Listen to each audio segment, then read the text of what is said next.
पाकिस्तान ने अपने घर के भीतर ही कितने दुश्मन पाल रखे हैं कि उनको बाहर की किसी दुश्मन की जरूरत नहीं है। बलूचिस्तान ने एक वीडियो जारी किया जिसमें हम साफ तौर पर देख सकते हैं कि किस तरीके से 12 पाकिस्तानी सैनिकों को एक आईडी ब्लास्ट में पूरी तरीके से मार गिराया जाता है। और खैबर पख्तूनख्वा में जो टीटीपी के लड़ाके हैं वो भी इसी तरीके की जो है वो टीटीपी खैबर पख्तूनख्वा बलूचिस्तान अभी इनको सब वोट रखा है।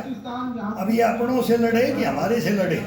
तो पाकिस्तान की सेना, पाकिस्तान की सरकार जो है वो अब इसको पता चलेगा तीन तरफ से घेर लिया है इसको। है जो भारत की कार्रवाई हुई है उसका बदला जो है वहाँ लेकर रहेंगे। कल हमने देखा शहबाज शरीफ जब हम देश की जनता को जो हम संबोधित कर रहे थे तब उनकी तरफ से गीदड़ भपके जो हम निकल रही थी।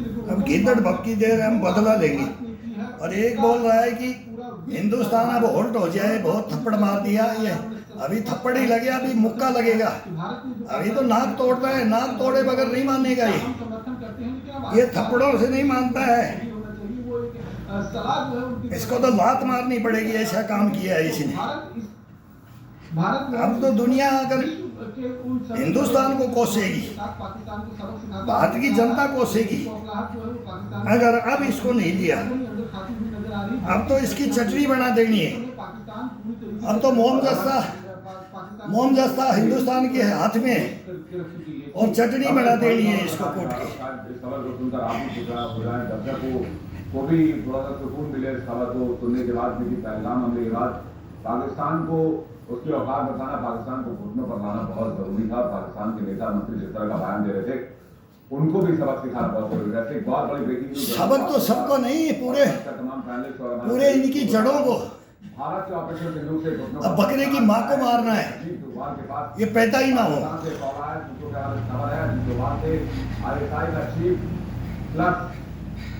NSA पाकिस्तान असीम मलिक गलगला रहा है, कह रहा है हुजूर बख्श दीजिए, भारत से और हमले नहीं करने की गुजारिश की है। ये भी सूत्रों का जानकारी मिल रही है। ये दावा इंटरनेशनल मीडिया में किया गया है कि पाकिस्तान ने भारत से संपर्क करने की कोशिश की है और बख्श देने की गुहार लगाई। पाकिस्तान के NSA असीम मलिक जो कि ISI का चीफ भी है, अब बख्श दिया तो धोखा है, धोखेबाज है ये, धोखेबाज। और बख्श ये इंटरनेशनल मीडिया में है, ISI का चीफ है, वो गिड़गिड़ा रहा है, रो रहा है, मेरे को बख्श दे इंडिया। एस्केलेशन की बात से इनकार कर रहा है, लेकिन दूसरी तरफ LOC पर लगातार फायरिंग की जारी है। तो क्या फायरिंग कर रहा है? हमारे 14 नागरिकों को मारा है इसने। देखो मकान तोड़ रहे हैं, ये मकानों पे फायरिंग कर रहे हैं। ये अब मवेशियों तक को नहीं छोड़ेंगे, इतने कायर है। करने की कोशिश कर रहा है पाकिस्तान के रहते सेना का मुकाबला नहीं करेंगे अभी। और ये अपनी जनता को दिखाना चाहते हैं कि हम बहादुर हैं। और हमले नहीं करने की बात कर रहा है। इनकी एक ही थ्योरी रही है पाकिस्तान की कि हम सरोपरी हैं, सेना सरोपरी है, जीत के आती है, हारती नहीं है। ये हमेशा यही दिखाती है।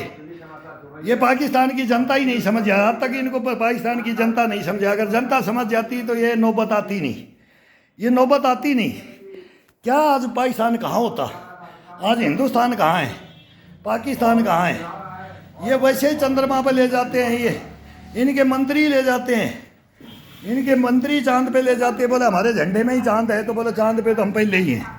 ये डायलॉग मारते हैं। ये कभी किसी को, पड़ोसी को चैन की नींद सोने देना चाहते ही नहीं है, कभी नहीं सोने देना चाहते। इतने ये पावरफुल हो गए हैं। ये पूरा पाकिस्तान इनके अंडर में है। पाकिस्तान के अंदर कोई लोकतंत्र नहीं है, कोई राजनीति नहीं है। ये जिसको चाहे उसको मनाते हैं, जिसको चाहे उसको फांसी पे चढ़ा देते हैं। जुल्फिकार अली भुट्टो को चढ़ाया इन्होंने। अब वो बिलावल बोल रहा था खून की नदियां बहेंगी, ये सिंधु का पानी रोकोगे तो इसमें खून बहेगा। अरे मैं तेरे माँ को मारा, तेरी नानी को मारा। अरे क्या क्या बोल रहा है, क्या बोल रहा है? तेरा नाना को मारा, तेरी माँ को मारा, वो तेरा नाना नानी का परिवार बर्बाद किया। तब तुम समझ नहीं सकते क्या? इस आर्मी को नहीं समझ सकते क्या? ये आर्मी को नहीं समझे तुम? ये आर्मी नहीं है, ये नहीं है। चंगेज खां की औलाद है ये। वो चंगेज खां दूध मुए बच्चों को आज पैदा हुआ तो उसका गला रेत करके शीशे तोड़ के, खिड़कियों के शीशे तोड़ के काट करके फुटबॉल खेला था। ये दिल्ली भी आया था चंगेज खां, पता होना चाहिए तुम्हारे को इतिहास।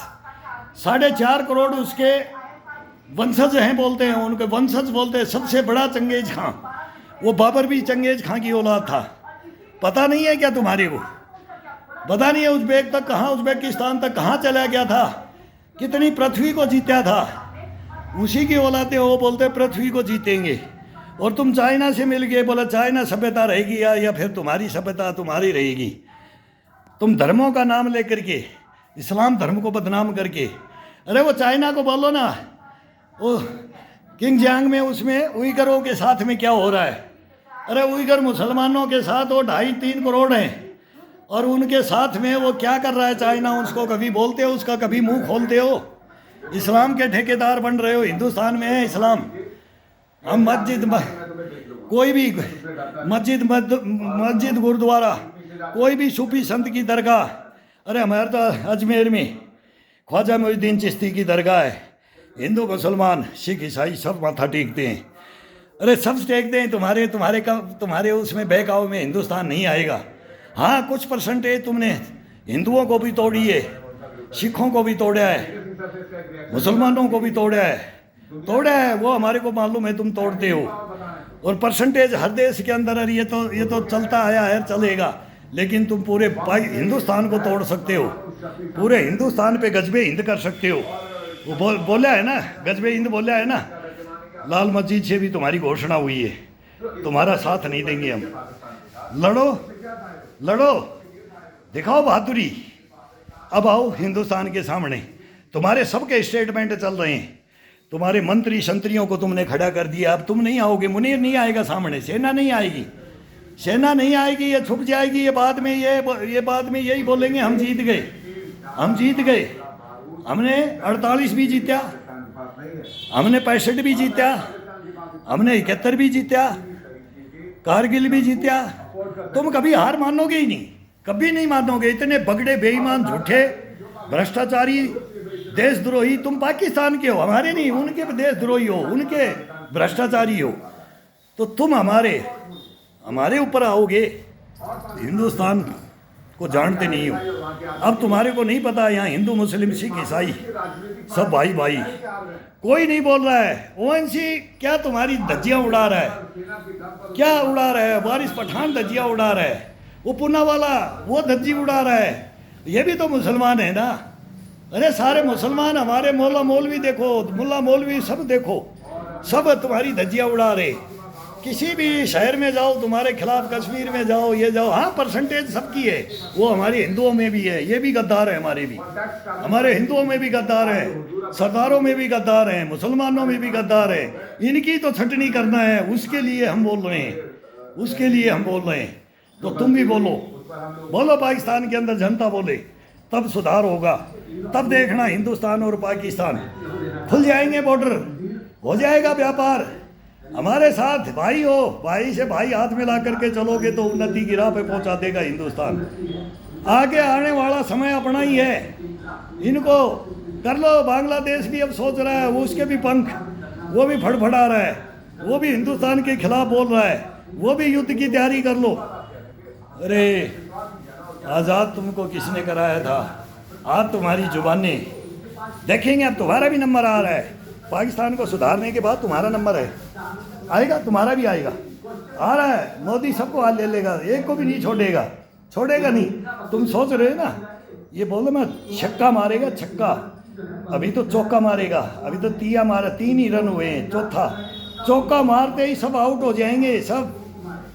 और छक्का मारेंगे ना, तब तो तुम्हारे को छक्का ही बना देंगे, हम बना देंगे 100%। वो हम चाहते हैं, हम दधीच बोलते हैं इसको, दधीच। ये हिंदुस्तान को मिला है तो तुम इसमें विलय हो जाओ। ये तुम्हारे को भी ऐसा ही बना देगा जैसे हिंदुस्तान को। आज हिंदुस्तान का डंका बज रहा है ना, ऐसे ही तुम्हारा भी डंका हम बजाएंगे। हम तुम्हारे दुश्मन नहीं है, जनता की दुश्मन नहीं है। सेना से हो सकती है, हम सैनिक तुम्हारे नहीं दुश्मन है। तुम्हारी सेना हमारी जनता की दुश्मन है, बस इतना सा फर्क है। तुम्हारी सेना नहीं है, तुम्हारे पास सेना नहीं है, हमारे पास सेना है। हमारे पास राजनीति नहीं है, तुम्हारे पास बिल्कुल ख़त्म है, तुम्हारे नाम की नाम मात्र की है, लेकिन हमारी गश्तपना की राजनीति नहीं रही। अब हुई है, अब हुई है। वो पहले तुम्हारी बात मान करके तुम्हारे से जीतने के लिए तुम्हारे वोट, हिंदुस्तान के मुसलमान भी हमारे को वोट देते पाकिस्तान की कहने से। ये तो चला है, सरेआम चला है ही। और यही राजनीति हुई है हिंदू मुसलमान शुरू से आज़ादी के समय से किया है, आज़ादी के समय से ही किया है। और ये दोष नरेंद्र मोदी को देते हैं नहीं है, गलत है, गलत है।